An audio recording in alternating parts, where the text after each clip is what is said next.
모습으로 고군분투하시는 모든 성도님들의 삶 가운데 또 심령 가운데 하나님의 위로하심이 가득하시기를 주님의 이름으로 축원합니다. 코로나로 인해서 다양한 어려움이 있습니다. 우리의 삶을 돌아보시면서 어떠한 어려움이 코로나를 통해서 찾아오는지 한번 돌아보기를 원하는데요.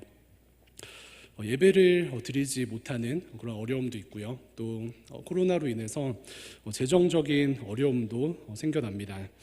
또 코로나로 인한 질병으로 인한 두려움도 있고요. 또 우리 안에 코로나 때문에 찾아오는 다양한 두려움들이 우리 안에 있습니다. 그런데 코로나 때문에 찾아온 두려움과 어려움 중에 특별히 가족 관계의 어려움에 대해서 종종 듣습니다.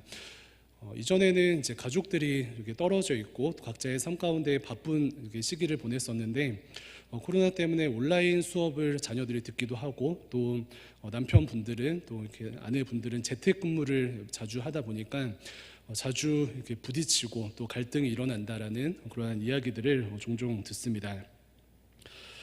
저는 20대 초반에 여행을 정말 많이 다녔던 것 같습니다. 대학교 친구들이랑 혹은 중고등학교 친구들이랑 차 타고 기차 타고 또 비행기 타고 여행을 진짜 많이 다녔는데요. 혼자서도 여행을 많이 가고요. 그런데 아이러니한 것은 친구들끼리 너무 서로 좋아서 이제 여행을 자주 가는데 여행을 가면은 꼭 한 번씩은 싸웁니다. 그래서 평소에 일주일에 한두 번 만나거나 혹은 한 달에 한두 번 만날 때에는 그렇게 잘 지내고 좋은 관계를 유지를 하는데 여행을 가게 되면은 3, 4일 내내 함께 있고 또 일주일 내내 함께 있다 보니까 꼭 여행 가운데 한 번씩은 싸우더라고요. 그래서 이것을 가까이 있음의 역설이 아닌가라는 생각을 해봅니다. 코로나 시기 자녀들과의 관계, 특별히 그 가족들과의 관계도 이와 같다고 생각이 드는데요.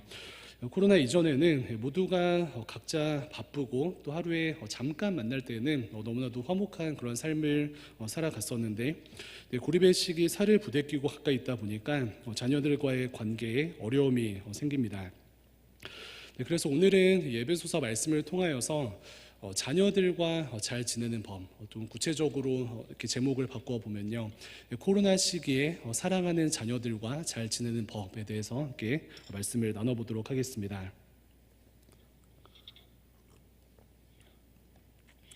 이 고립의 시기에 자녀들과 오히려 더 친밀하게 잘 지내시는 분들도 계시기는 하시지만요, 그러나 반대로 자녀들과의 관계 속에 더 큰 갈등을 겪으시는 그러한 성도님들도 계실 것입니다. 그런데 먼저는 자녀들과 혹은 가족들과 이렇게 갈등을 겪게 될 때에 갈등의 원인이 어디에 있습니까? 보통 부모님들께서 말씀하시기를 자녀들과의 이 어떤 갈등을 바라보시면서 자녀들이 도무지 순종을 하질 않는다, 자녀들이 도무지 내 말을 듣질 않는다라고 토로하시는 것을 보게 됩니다. 갈등의 원인을 자녀들에게 돌리는 것인데요, 특별히 오늘 1절 말씀을 근거하여서 부모를 향한 아이들의 불순종으로 그 원인을 찾습니다. 오늘 말씀 1절 말씀 함께 한 번 더 읽어보도록 하겠습니다. 1절입니다. 시작. 자녀들아, 주 안에서 너희 부모에게 순종하라, 이것이 옳으냐. 말씀을 계속 띄워주시고요. 자녀들이 우리에게 순종해야 하는데 순종하지 않는 자녀들에게 문제가 있죠. 그런데 1절 말씀을 보니까 어떠한 조건이 있는 것을 보게 됩니다. 어떤 조건입니까? 주 안에서라는 조건이 있습니다. 아이들에게 힘으로 억압하며 그저 순종할 것을 요구하는 것이 아니라 아이들이 우리들에게 순종을 할지라도 주 안에서 순종하도록 가르쳐야 합니다. 그런데 이 말씀을 반대로 생각하면 또 이런데요, 내 자녀들이 주 안에서 나에게 순종하기 원한다면 부모된 나는 하나님 안에 있는가, 나는 주 안에 있는가, 이것을 돌아보아야 하는 것입니다. 말씀을 내려주시고요. 자녀들을 비롯하여서 요즘 MZ세대라고 하는데 요즘 세대 청년들과 또 청소년들과 아이들에게 소위 엄벙덤벙 되는 것은 아무것도 없습니다. 누군가가 역할을 하지 못하고 틀렸으면은 사실 대통령도 바뀌는 것을 경험한 아이들의 삶이기 때문에 아무리 목사를 할지라도, 그리고 아무리 심지어 부모를 할지라도 제대로 서 있는 리더를 존경하고 따르게 되어 있습니다. 그래서 예전처럼 내가 서 있는 어떤 위치나 혹은 내가 가지고 있는 타이틀로 억압할 수 있는 그러한 시대는 끝이 난 듯합니다. 그래서 이 시기에 우리는 무엇을 기도해야 하겠습니까? 하나님, 우리 자녀들이 또 나의 말을 좀 듣고 나에게 순종하는 삶을 살게 해주세요라는 그런 기도를 하기 이전에, 하나님, 아이들이 주 안에서 부모에게 순종하기 원하는데 내가 주 안에 있기를 원합니다. 자녀들이 주 안에서 순종하는 그런 삶을 살아가기 원하는데 내가 하나님 안에 거하기를 원합니다. 이러한 고백이, 이러한 기도가 우리의 삶 가운데 선행되어야 할 줄로 믿습니다. 네, 그렇다면 부모된 우리가 주 안에 있다라는 것은 무엇을 의미할까요? 네, 에베소서 말씀 전체를 보니까 구체적으로는 잘 섬기는 삶, 잘 섬기는 삶을 살아내는 것이 부모가 주 안에 있는 삶이다라고 정의를 할 수 있습니다. 잘 섬기는 삶을 살아내는 부모가 하나님 안에 있는 부모가 되고요. 결국 자녀들에게 섬김을 받고 자녀들이 순종하게 되는 이러한 화목한 가정을 누리게 된다라고 주님께서 말씀하십니다. 특별히 섬김에 대해서 묵상을 할 때에 오늘은 설교 말씀을 통하여서 세 가지의 섬김을 좀 나눠보려고 하는데요. 세 가지의 섬김을 잘 하시는 부모님들에게 자녀들이 순종합니다. 그렇다면 첫 번째는 누구를 향한 섬김일까요? 바로 하나님을 향한 섬김입니다. 하나님을 향한 섬김을 잘 하시는 그러한 부모님들이 주 안에 있으신 부모님들이시고, 그러한 부모님들에게 자녀들이 잘 순종하고 화목한 가정을 누릴 수 있는 그러한 은혜의 출발이 된다라는 주님의 말씀입니다. 4장 30절 말씀도 함께 한 번 더 읽어보도록 하겠습니다. 4장 30절입니다. 시작. 하나님의 성령을 근심하게 하지 말라. 그 안에서 너희가 구원의 날까지 인치심을 받았느니라. 아멘. 네, 에베소서는 우리를 빛의 자녀라고 말하면서 부모된 우리도 하나님의 자녀인데, 부모된 우리의 삶은 아버지 되신 성령 하나님을 근심하지 않게 하는 그러한 삶을 살아야 하는 것을 말씀합니다. 네, 그것이 하나님을 잘 섬기는 주 안에 있는 성도들이고 주 안에 있는 부모가 된다라는 하나님의 말씀입니다. 네, 사랑하는 성도님들, 이 공고한 시기를 보내시면서 성령님을 근심하는 그런 근심하게 하는 삶을 살고 계십니까? 아니면 주 안에서 성령 하나님을 기쁘시게 하는 그러한 삶을 살고 계시는가요?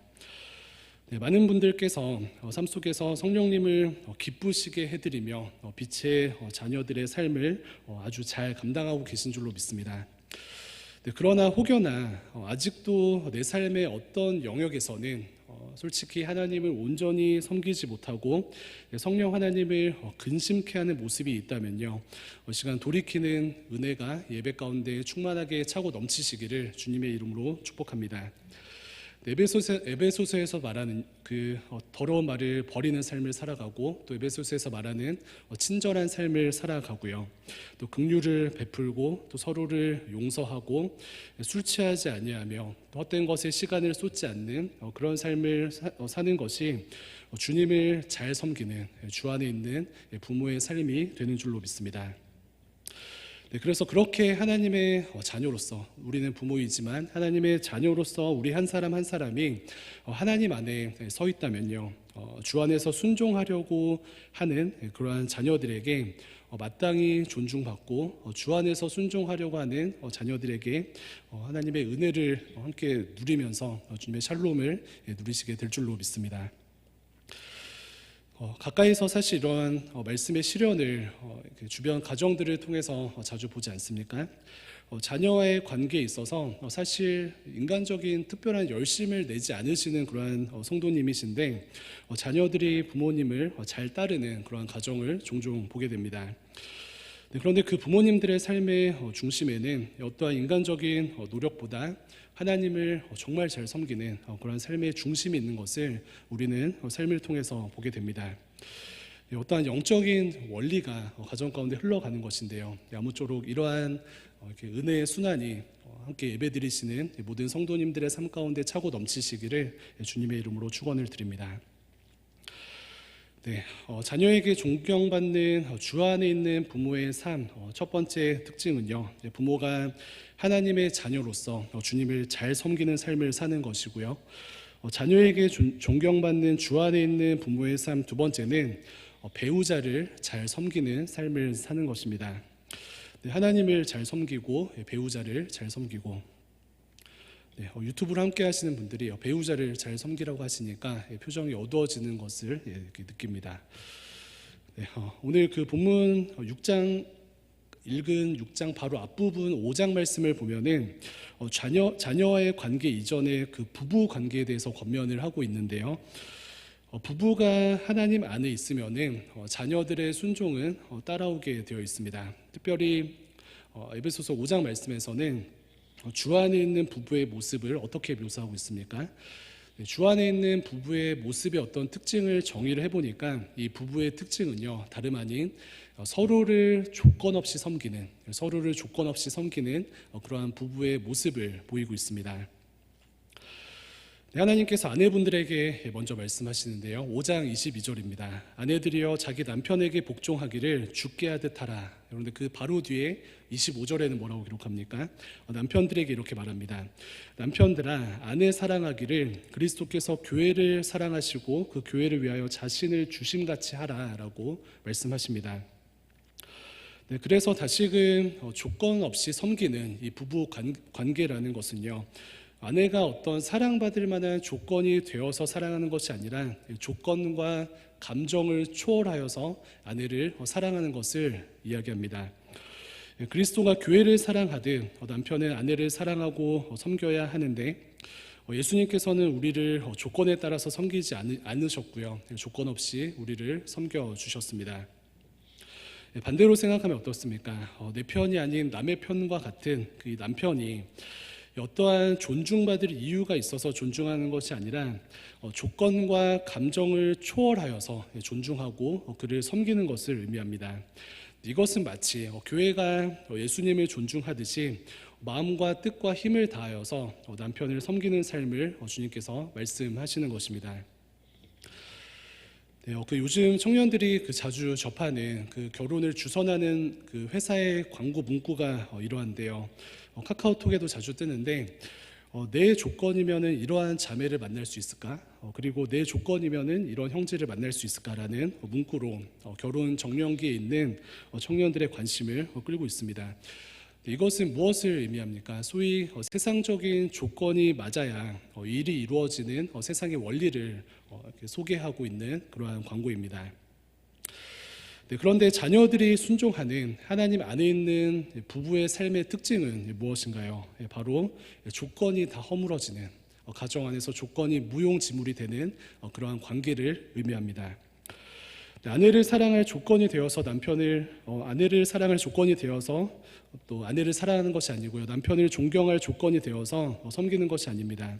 네, 조건이라는 것이 다 무너지고요, 조건이라는 것이 무용지물이 되어서 무조건적으로 섬기는 그러한 삶을 선택하는 것입니다. 네, 그런데 아이러니하게도요, 이렇게 조건 없이 사랑해라, 조건 없이 존중해라 라는 이런 하나님의 말씀은 폭력적인 하나님의 말씀이 아니라 이러한 삶을 살게 되면은 너의 가정 가운데, 또 너의 부부 관계 가운데, 자녀의 관계 가운데 참된 샬롬이 일어나게 될 것이다 라는 하나님의 약속의 말씀입니다. 그래서 이러한 삶을 살아내시면은 하나님께서 예비하신 은혜들이 우리 가정 가운데 흘러가게 될 줄로 믿습니다.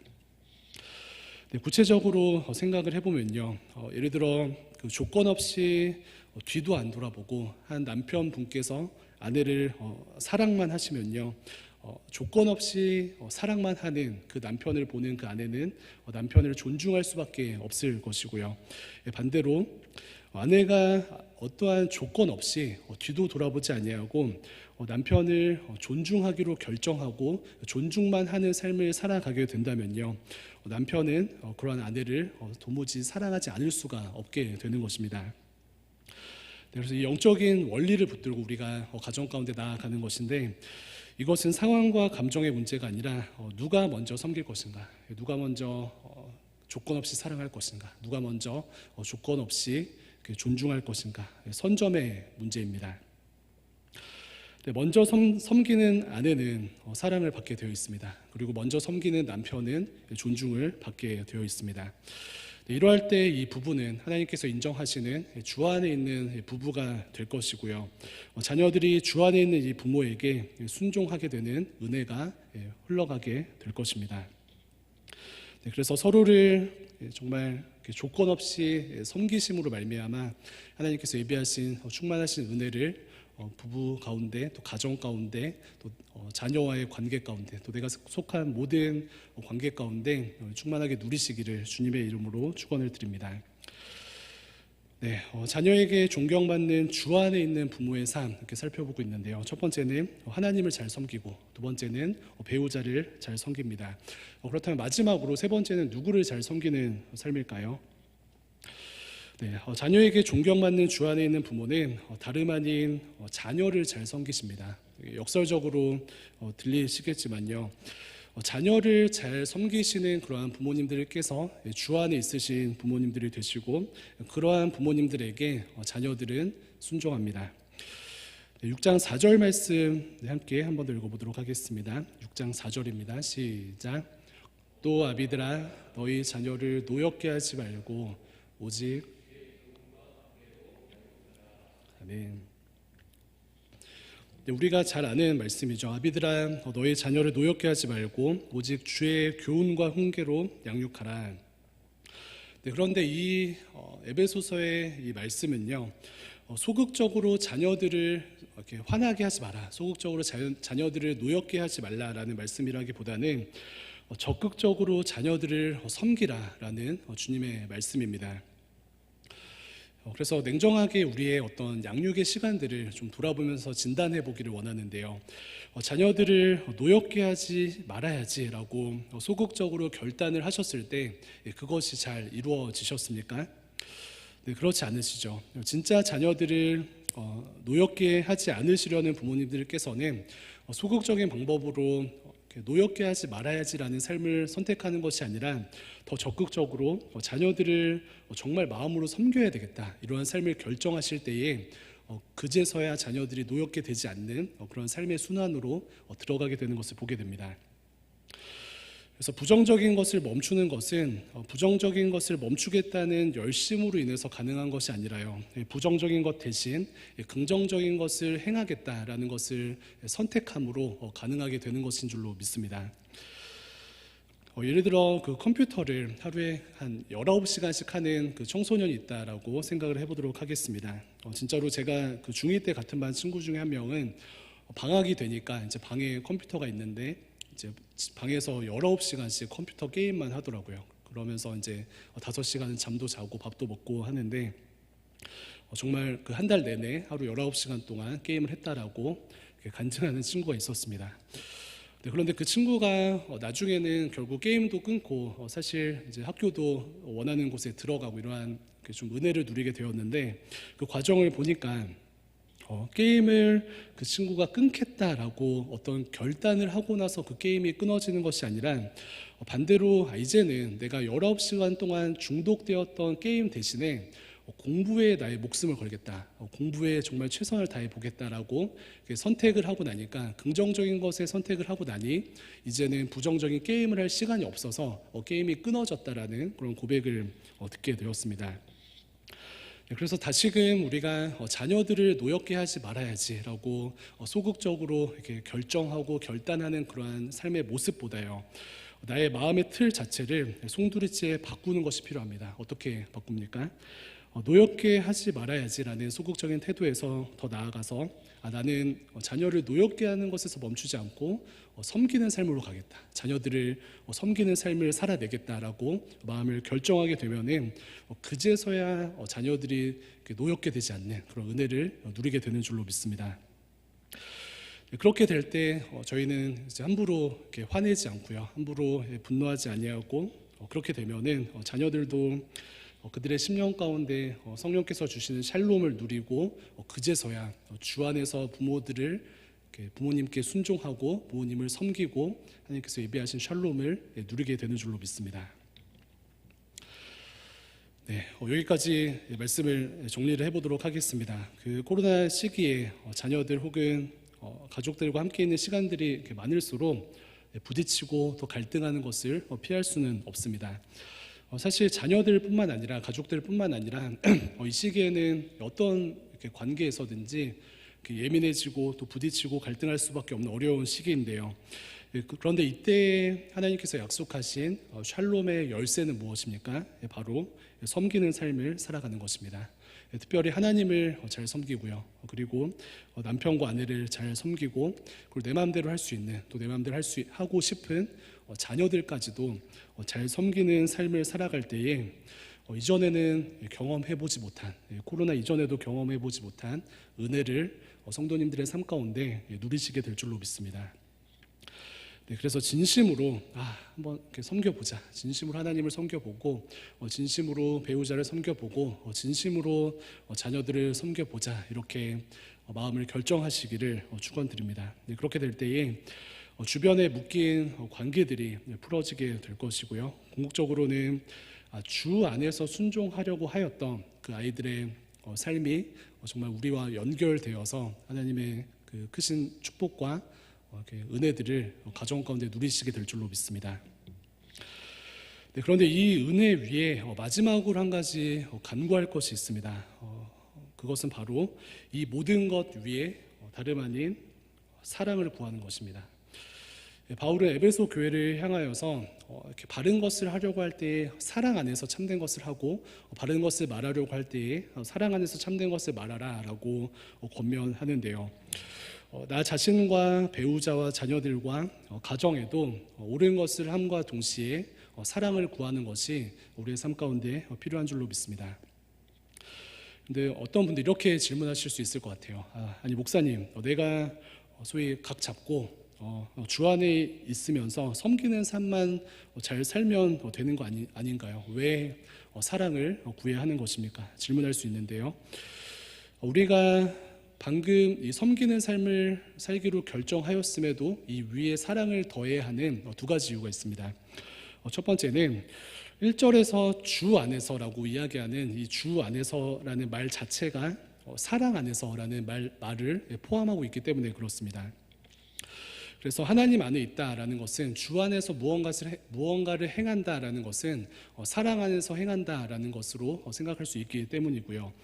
그리고 두 번째는 이것이 중요한데 사랑 안에서 위에 세 가지의 섬김을 추구하지 아니하면은 언젠가는 우리가 섬기기로 결정한 이 결단까지도 나중에는 정죄가 되어서 우리에게 돌아올 수 있기 때문에 그렇습니다.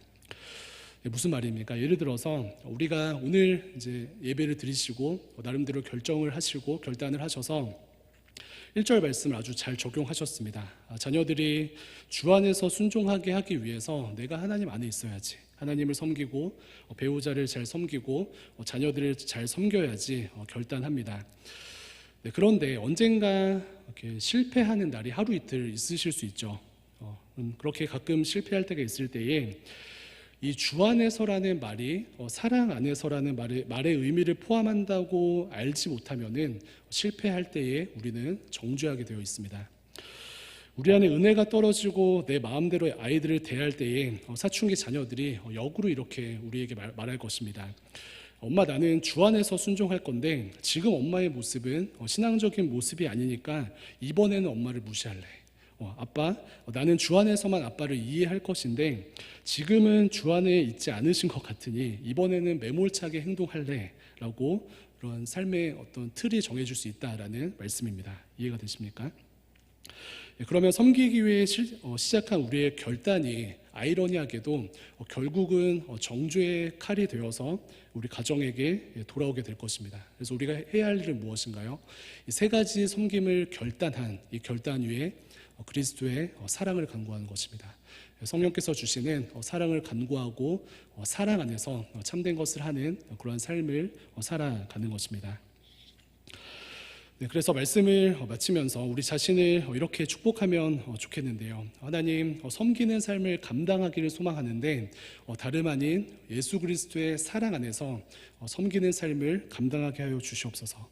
사랑 안에서 하나님을 섬기고 사랑 안에서 배우자를 섬기고 사랑 안에서 사랑하는 자녀들을 섬기게 하여 주시옵소서. 그러할 때에 우리가 가끔 실패할 때에도, 우리가 가끔 섬기는 삶에서 넘어질 때에도 사랑 안에서 행한 이 그리스도의 사랑이 우리를 감싸고요, 사랑 안에서 결단한 그리스도의 사랑이 나를 다시 일으킬 줄로 믿습니다. 이렇게 기도하심으로 하나님께서 예비하신 은혜들을 정말 충만하게 그리고 끊이지 않게 누리시는 모든 성도님들 되시기를 축원합니다.